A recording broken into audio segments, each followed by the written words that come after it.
Oke, kali ini kita akan bedah dalam satu emiten yang menurut saya sangat menarik, SMDR atau PT Samudra Indonesia. Pertanyaan utamanya sederhana banget, apa benar ini tuh semacam permata tersembunyi yang belum dilihat banyak orang di pasar? Pernah nggak sih Anda menemukan situasi kayak gini? Kinerjanya bagus, profitnya naik terus, tapi harga sahamnya kok kayaknya gitu-gitu aja, malah kadang turun. Nah, anomali inilah yang sedang terjadi dan kita lihat di SMDR sekarang. Coba deh kita lihat angka-angkanya. Disinilah letak keanehannya.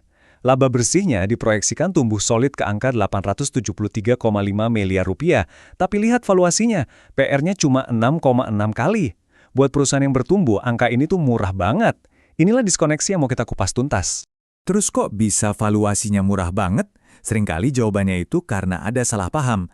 Pasar itu cuma ngelihat permukaannya aja. Nganggep SMDR ini ya cuma perusahaan kapal biasa yang naik turun ikutin harga angkut dunia. Padahal, kalau kita gali lebih dalam, ada fondasi bisnis yang jauh lebih kokoh dan stabil. Yuk kita lihat fondasinya. Oke, bagian pertama. Kita akan membedah bisnis asli SMDR. Karena ini jauh lebih kompleks dari sekedar kapal yang berlayar di atas air. Lihat deh ekosistemnya. Ini bukan cuma satu bisnis, tapi ada 5 pilar yang saling menopang. Ada pelayaran, logistik, pelabuhan, properti, bahkan jasa. Inilah yang bikin SMDR beda. Waktu satu segmen bisnis mungkin lagi lesu, pilar-pilar lainnya bisa menopang. Ini ngasih stabilitas pendapatan yang nggak dipunyai perusahaan pelayaran murni. Nah, ini dia senjata rahasianya. Ada yang namanya asas cabotage. Simpelnya gini, aturan ini bilang kalau untuk angkutan di dalam negeri, itu wajib pakai kapal berbendera Indonesia. Ini seperti membangun benteng yang sangat kokoh di sekeliling bisnis domestik mereka, melindungi dari serbuan kompetitor asing.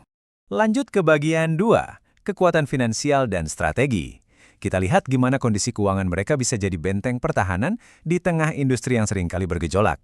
Coba lihat angka ini. Perusahaan ini punya tumpukan uang kas senilai 329,2 juta dolar. Ini bukan sekedar angka loh. Ini artinya mereka punya neraca keuangan yang super kuat.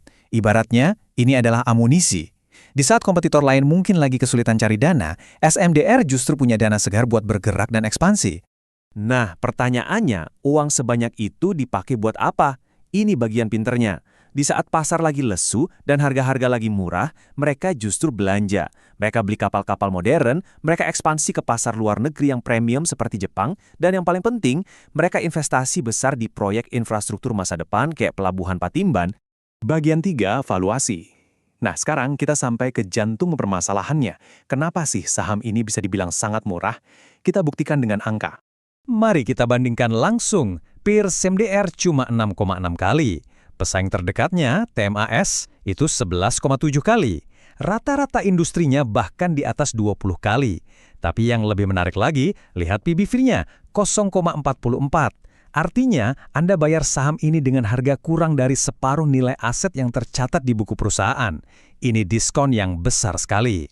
Grafik ini nunjukin perbedaannya dengan sangat jelas. Anda nggak perlu jadi ahli keuangan buat lihat ini. Secara visual, kelihatan banget kan jurang valuasi antara SMDR dengan yang lain? Nah, celah inilah yang menjadi potensi keuntungannya.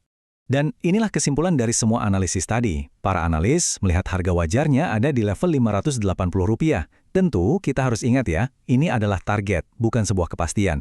Tapi ini menunjukkan seberapa besar potensi kenaikan yang mereka lihat dari harga saat ini. Tunggu dulu. Sebagai investor yang bijak, kita nggak boleh cuma lihat sisi baiknya aja. Kita juga harus paham risikonya. Nggak ada investasi yang 100% aman, kan? Setidaknya, ada 4 hal yang harus kita pantau. Pertama, tarif angkut global. Kalau ini anjlok parah, pasti akan berpengaruh. Kedua, proyek besar Patimban. Kalau eksekusinya telat, ini bisa jadi sentimen negatif. Ketiga, perubahan regulasi. Asas kabotaj itu bisa aja kan diubah di masa depan. Dan terakhir, nilai tukar. Karena pendapatan mereka banyak dalam dolar, sementara biayanya dalam rupiah. Oke, kita masuk ke bagian terakhir, peluang jangka panjang. Jadi, setelah menimbang semua potensi dan risikonya, gambaran besarnya seperti apa? Ada satu kalimat yang menurut saya merangkum semuanya dengan sangat baik. Coba renungkan ini. Dengan harga saham sekarang, Anda itu sebetulnya seperti cuma membayar untuk bisnis kapalnya saja. Sementara itu, potensi bisnis pelabuhan masa depannya yang luar biasa besar, itu Anda dapatkan sebagai bonus gratis. Pasar belum menghargai bagian itu sama sekali. Jadi apa pemicunya nanti? Ada dua hal besar yang perlu kita awasi di tahun 2026. Pertama, Pelabuhan Patimban mulai beroperasi penuh. Ini bisa mengubah peta permainan. Kedua, bisnis mereka di Jepang yang terus berkembang. Dua momen inilah yang berpotensi membangunkan pasar dan membuat mereka sadar akan nilai SMDR yang sebenarnya. Nah, pertanyaan terakhir ini saya serahkan kembali pada Anda untuk dipikirkan. Dengan semua data yang ada, pertanyaannya bukan lagi apakah SMDR punya nilai tersembunyi, tapi lebih ke kapan pasar akan menyadarinya.